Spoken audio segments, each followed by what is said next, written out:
नमस्कार, यूपी की बात में आप सभी का स्वागत है और मैं हूं आपके साथ ज्योति सिंह।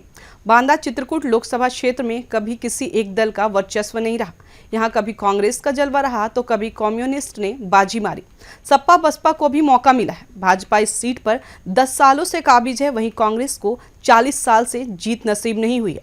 इधर बांदा के विकास के लिए बीजेपी विकास कार्यों को धरातल पर ला रही है। वहीं इसकी सच्चाई जानने के लिए यूपी की बात की टीम बांदा पहुंची तो देखे यहाँ की जनता ने क्या कुछ कहा। जल योजना घर घर पहुंच रही है, जनता खुश है, जनता सुरक्षित है, तो लोग परिवर्तन का मन बना, राजा का पुत्र ही राजा बन रहा है। विकास की बातें हो रही हैं और जिस सरकार ने अगर विकास किया है तो उस पर बातचीत होगी और जिसने विकास नहीं किया उसको पूरे तौर पर इस बार जनता उन्हें पूरे तौर पर इस बार पूरा तमाशा दिखाएगी। बांदा के विकास के लिए लगातार भारतीय जनता पार्टी विकास कार्यों को धरातल पर ला रही है और अगर बात की जाए विकास कार्यों की तो यहाँ की जनता भी भारतीय जनता पार्टी और जो यहाँ के मौजूदा सांसद हैं उनसे कहीं ना कहीं लोकप्रियता भी दिखा रही है। हमारे साथ लोग मौजूद हैं, हम उनसे जानने का प्रयास करेंगे कि क्या मुद्दे हैं इस बार के लोकसभा चुनाव में और जो विकास की जो बात लगातार भारतीय जनता पार्टी कर रही है वो कितनी सार्थक है। सर, पहले तो हम आपसे ये जानना चाहेंगे कि लगातार विकास के मुद्दों पर बात हो रही है, तो धरातल पे उसकी सच्चाई क्या है? जो भी है बिल्कुल सही बात है। भारतीय जनता पार्टी बराबर विकास का कार्य कर रही है। देखिए कहाँ लोग जो है पिछले अनेक वर्षों तक शौचालय नहीं हुआ करते थे। दोपहर के किसी की तकलीफ हो जाए, पेट खराब हो जाए, दिशा मैदान जाना पड़ता था। आज भाजपा सरकार ने घर घर आपको शौचालय दिया है। जल योजना घर घर पहुँच रही है, जनता खुश है, जनता सुरक्षित है। सबसे बड़ी चीज़ आदमी सुरक्षा चाहता है। आदमी के पास सब कुछ सुरक्षा ना हो। ये चौराहे हुआ करते थे, शाम के 7 बजे लोग दिखते नहीं थे, 8 बजे। आज देख लीजिए 24 घंटे रात चमन है इधर। रात के कोई दिक्कत नहीं है, किसी प्रकार की दिक्कत नहीं है। लोगों को पूरी सुरक्षा मिल रही है, पूरी सहूलियत मिल रही है, स्वास्थ्य के लिए चिंता मिल रही है। हमारे वर्तमान में जो सांसद थे, लोकप्रिय सांसद जी थे, उन्होंने भी बराबर मेहनत की है, बराबर आज आ रहे हैं, जनता के बीच मिल रहे हैं, जनता की समस्याओं को देख रहे हैं। सदर विधायक जी उन्होंने भी बराबर रात दिन लगे रहते हैं। कोविड पीरियड में इन लोगों ने इतना मेहनत की, सदर विधायक जी ने बराबर। तो इस समय सरकार हमें लगता है ठीक काम कर रही है, सभी क्षेत्रों में काम कर रही है। सरकार को इसी तरह कार्य करना चाहिए, अच्छा काम कर रही है और लोग भी खुश हैं इससे। सभी योजनाएं जनता के हित में, और सबसे बड़ी बात ये सरकार किसी एक व्यक्ति को नहीं करती, ये सरकार सबके हित में काम करती है, सभी को लाभ मिलता है। कोई भी वर्ग हो, कोई भी जाति हो, सभी को इस सरकार में लाभ मिल रहा है, सभी योजनाओं का लाभ मिल रहा है। पानी की कितनी बड़ी मुसीबत हुआ करती थी, लोग पानी में परेशान रहते थे। आज घर घर पेयजल की योजना, कितनी बड़ी योजना केंद्र सरकार ने दी है हमारी। तो केंद्र सरकार और हमारे यूपी में तो उत्तर प्रदेश सरकार, योगी जी की, माननीय योगी जी की सरकार, दोनों सरकारें मिलकर बहुत ही अच्छा कार्य कर रही हैं। इसको सराहना चाहिए। जनता को भी हम कहेंगे कि हमें तो लगता है दोबारा जो जैसा चल रहा है 400 पार निश्चित ही आएगी और यूपी से भी फुल बहुमत मिलेगा। अच्छा, जनाधार की बात किया जाए तो जनाधार कहीं ना कहीं ग्रामीण क्षेत्रों में लोगों के अंदर वो आक्रोश है कि जो उनकी मूलभूत समस्याएं हैं उन पे काम नहीं हुआ है। क्या सिर्फ शहरों में विकास हुआ है या ग्रामीण में भी विकास हुआ है? सभी जगह विकास हुआ है। ग्रामीण में देखिए सड़क का विकास देखिए, कितने पुलियों का विस्तार देखिए, तो कितने तालाब खुदाए जा रहे हैं, किसानों के लिए तालाब खुदाए जा रहे हैं। सौर ऊर्जा प्लांट का देखिए, गांव-गांव किसानों को सौर ऊर्जा प्लांट दिए जा रहे हैं, जिससे फ्री में उनका मशीनें चल रही हैं, उनका लाभ मिल रहा है। किसान को सिंचाई की व्यवस्था कितनी महत्वपूर्ण होती थी, कितना व्यवस्था दिया जा रहा है सभी जगह। भाई साहब, आप भैया की बात से एग्री करते हैं? मैं भैया की बात का फुल सपोर्ट करता हूँ और आने वाली 4 जून को जैसे भाजपा सरकार ने 400 पार का नारा दिया है, वाकई बात देश का विकास, देखिए विकास तो सरकार आती है, थोड़े बहुत 19-20 सब जगह चलता है, लेकिन जो राष्ट्रीय स्तर पर नेतृत्व भाजपा सरकार ने किया है, शायद आज की पहले जो अन्य सरकारें 70 साल राज की कभी नहीं किया। जो मोदी जी की कूटनीति हो, देश की नीति हो, अपने सीमाओं की नीति हो, हर चीज़ में मोदी जी नंबर 1 पे हैं। जो अमेरिका कभी आंखें तराता था, आज वही मोदी जी को पलकों में बिछाए हैं। ये हमारे लिए गर्व की बात है, छोटी बात नहीं है। और आज जो तुष्टीकरण की राजनीति हो रही है, चाहे सपा हो, कांग्रेस हो, केवल एक ही भाजपा ऐसी पार्टी है जो 80% हिंदुओं के लिए है, अकेले खड़ी है। बाकी सारी राजनीतिक पार्टी 20% मुसलमानों के लिए पलक पौड़ी बिछाए, ऐसे जैसे उनके उसमें हम जी रहे हैं। अभी न्यूज़ चैनल चल रहे हैं, आप भी देखिए, एक बयान मैंने देखा, भारत के, अब हंसी की बात है, राहुल गांधी और पप्पू, मैं नहीं कहूँगा लेकिन राहुल गांधी जी कहूँगा, उन्होंने देश के जो है हर घर की संपत्ति जांच करने की और बराबर बांटने के लिए कहा। और उसी के नेता सैम प्रपोजा जी आज उन्होंने कहा कि जैसे बाप की संपत्ति 10 रुपये होती है, लड़का का बाप खत्म हो जाता है तो लड़के को 55 रुपया, बाद में 45 रुपया गवर्नमेंट का है, वही गवर्नमेंट किनको बांटेंगे? रोहिंग्याओं को। अच्छा, हम आगे जानेंगे। भाई साहब का कहना है कि जो पार्टियां हैं वो आज भी उसी आधार पे चल रही हैं कि राजा का पुत्र ही राजा बनेगा। इससे कितनी सहमति चाहते हैं? जैसा ये कह रहे हैं वैसा ठीक ही कह रहे हैं, राजा का पुत्र ही राजा बन रहा है। और दूसरी बात ये है, हम कहना चाहते हैं, ज़्यादा तो जानकारी नहीं है, लेकिन इस समय जो बेरोजगारी और महंगाई की समस्या है वो विकराल है, तो लोग परिवर्तन का मन बना चुके हैं। अच्छा, तो लाल गमछा है तो मतलब क्या लग रहा है कि लाल गमछा परिवर्तन की निशानी? हम लोग क्या जो है, लाल गमछे की बात नहीं है, गमछा किसी का भी हो सकता है, लाल भी हो सकता है, काला भी हो सकता है, पीला भी हो सकता है। गमछा तो गर्मी की वजह से लोग डालते हैं, किंतु महंगाई और बेरोजगारी इस समय चरम पे है। पब्लिक राजनीति में गमछे का बड़ा अहम योगदान है। लाल पहन लिया तो हमने कह दिया कि हम तो समाजवादी से हैं। उस दिन सुहेल देव पार्टी ने कह दिया कि हमारा पीला गमछा नहीं है, हम लोग तो आम आदमी, हम किसी पार्टी से। थैंक यू, बस इतना ही कहेंगे। अच्छा, जो जमीनी मुद्दे हैं उस पर क्या कहना चाहेंगे? कितना काम हुआ? यहाँ काम बहन जी के समय बहुत हुआ था, बीएसपी के समय में। जब से उनकी सरकार नहीं रही तब से यहाँ पे हमें कोई ऐसा काम नहीं दिखा है। अच्छा, तो इस बार यहाँ से बहन जी ने आपको प्रत्याशी भी ब्राह्मण दिया है, तो क्या साथ में जा रहे हैं? अब अभी इस विषय में तो हम नहीं कह सकते, लेकिन आप काम की बात पूछ तो हम काम बता रहे हैं, मेडिकल कॉलेज, कृषि विश्वविद्यालय और भी बहुत सारे। Thank you.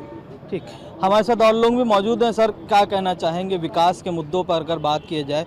2024 का चुनाव है, जातिगत आधार रहेगा या विकास के मुद्दों पे इस बार वोटिंग हो?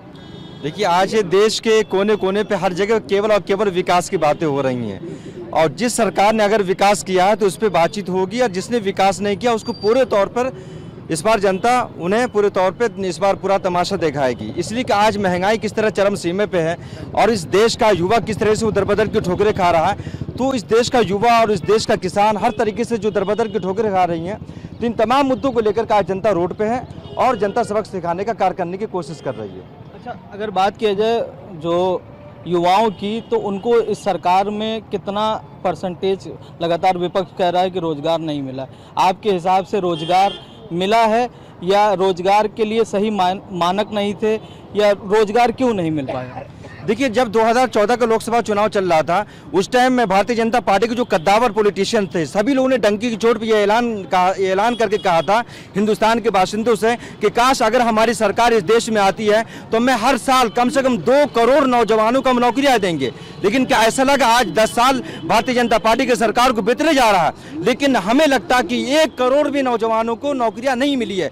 यही वजह का इस देश का जो लाखों करोड़ों नौजवान है हर एक प्रदेश के अंदर वो दर की ठोकरें खा रहा है, और उनका एक ही सवाल है कि अगर हमें रोजगार मिलेगा तो हम पार्टी को वोट देंगे, और अगर हमें नहीं रोजगार मिलेगा तो हम विपक्ष के नेताओं को पार्लियामेंट पहुंचाने का कार्य करेंगे। अच्छा, बात तो रोजगार की तब आएगी जब शासन सत्ता बन जाएगी, 4 जून के बाद की बात, लेकिन उससे पहले कुछ तो दिमाग में चल रहा होगा कि अगर ये बनते हैं तो ये लेके आएंगे, कुछ तो दिमाग में चल रहा होगा। नहीं तो मैं तो बता रहा हूँ कि जिस तरीके से भारतीय जनता पार्टी के कद्दावर नेताओं ने कहा था कि हम 2 करोड़ नौजवानों को हर साल नौकरियां देंगे। चलिए, हम आपसे बात करेंगे। क्या कहना चाहते हैं भाई साहब की बात से आप तारुफ रखते हैं? नहीं, इनका कुछ नहीं, इनको भारतीय जनता पार्टी का विकास दिख नहीं रहा, ये सांप्रदायिकता की राजनीति करना चाहते हैं और कुछ नहीं। भारतीय जनता पार्टी जब से 2014 से केंद्र में सरकार आई है तब से युवाओं को रोजगार मिले हैं, किसान समृद्ध हुए हैं, महिलाओं का उत्थान हुआ है। हमारी भारतीय जनता पार्टी देश की अर्थव्यवस्था को लगातार बढ़ा रही है। जहां 2014 में देश की अर्थव्यवस्था 5वें स्तर पर थी, आज हमारी सरकार उसको बढ़ा के बहुत तेज़ी के साथ उसको विकसित करने का काम कर रही है। हमारी सरकार 10 साल के 10 प्रमुख आधार सेवा सुशासन, गरीब कल्याण, नवाचार, दृढ़ इच्छाशक्ति, भ्रष्टाचार, आतंकवाद, जीरो टॉलरेंस की नीति पर काम कर रही है। हमारी सरकार का जो ध्येय था सबका साथ, सबका विकास, सबका विश्वास और सबका प्रयास के साथ लगातार काम कर रही है। अच्छा, ग्रामीण क्षेत्रों में लोगों का काफ़ी आक्रोश है सांसद जी के लिए। उनका ये कहना है कि अगर बात होगी विकास के मुद्दों पे तो सांसद जी को हम नहीं जानते हैं, अगर बात होगी 2024 इलेक्शन की तो हम फिर एक बार योगी मोदी के नाम पर वोट दे देंगे। इससे कितनी सहमति जाए? नहीं, आपने कहा कि अभी गांव में तो हमारी भारतीय जनता पार्टी किसानों के प्रति लगातार काम कर रही है। किसानों के लिए जब से केंद्र में सरकार बनी है तब से किसानों का सम्मान बढ़ा है। चाहे किसान क्रेडिट कार्ड हो, चाहे फसल बीमा हो, नदी जोड़ो अभियान हो, आदि के माध्यम से भारतीय जनता पार्टी लगातार गाँव के लिए काम कर रही है। जब भारतीय जनता पार्टी की सरकार बनती है तब प्रधानमंत्री ग्राम सड़क योजना को शुरू करने का काम करती है, और लेकिन जब केंद्र में कांग्रेस की सरकार आती है तो प्रधानमंत्री ग्राम सड़क योजना को बंद करने का काम करती है और किसानों को खाद, बीज, बिजली, डीजल पर मिलने वाली सुविधा को किसानों से छीनने का काम करती है। अच्छा, एमएसपी की बात करेंगे। एमएसपी जो किसानों को नहीं मिल पा रही है, जितनी किसान चाहते हैं उतना अभी विरोध चल रहा था, तो उस विरोध को लेकर के क्या किसान इस बार बीजेपी के साथ जाएंगे, क्योंकि राष्ट्रीय लोकदल गठबंधन में है? जो आपका मन हो, आएगी नहीं आएगी, जो आपका मन करे। इस विषय में तो बीजेपी पीछे जा रही है। अच्छा जी, इसमें जो किसानों का वो है तो किसानों का कोई आय का स्रोत नहीं बन पाया और गरीब पिछड़ा हुआ चला जा रहा है। गरीब दलित है जो पीछे होता हुआ चला जा रहा है। किसानों की कोई उसमें ना मुनाफा हुआ है ना कुछ बढ़ोतरी हुई है। अच्छा, बेरोजगारी की बात की जाए तो बेरोजगारी पर लगाम लगी है या रोजगार आपको मिला? बेरोजगारी में कोई लगाम नहीं लगी है। बेरोजगारी और बढ़ती चली जा रही है। जी, जो नौजवान युवा है, हम अपनी खुद बात करें तो हम खुद बेरोजगार हैं। बीए फाइनल किए हुए घूम रहे हैं, कोई मतलब नहीं है। जी, जब प्रधानमंत्री तो लगातार कहते हैं कि आत्मनिर्भर बनिए, आत्मनिर्भर बनने से उनका ये तात्पर्य है कि आप पढ़ाई के साथ साथ कोई ऐसी डिग्री करिए जिससे आप अपने आप में एक बिजनेस लगा सकते हैं। चलिए हम और लोगों से बात करने की कोशिश करेंगे कि किस तरीके का विकास कार्य रहा। सर, 2024 में चुनाव है, विकास कार्यों पे बात होगी या आज भी जातिगत आधार पे ही चर्चा होगी? सर, अगर मैं बात करूं तो अपनी जो वर्तमान प्रेजेंट जो सरकार रही है बीजेपी की, उसने काम अच्छा किया है और मैं एक युवा भी हूं और उसने बस मुझे एक चीज़ फर्क नज़र आया कि सर रोज़गार के लिए सबसे बड़ी बात है कि रोज़गार अभी भी युवाओं में कम देखने को मिल रहा है। मैं भी आज खुद का बिजनेस स्टार्टअप करने के लिए भी ऐसा कोई बिजनेस नहीं सरकार कर रही स्टार्टअप के लिए। ऐसा नहीं कि सारी कुछ व्यवस्थाएं भी हैं कि पर उसको आसानी से कोई चीज़ नहीं वो हो पाती है।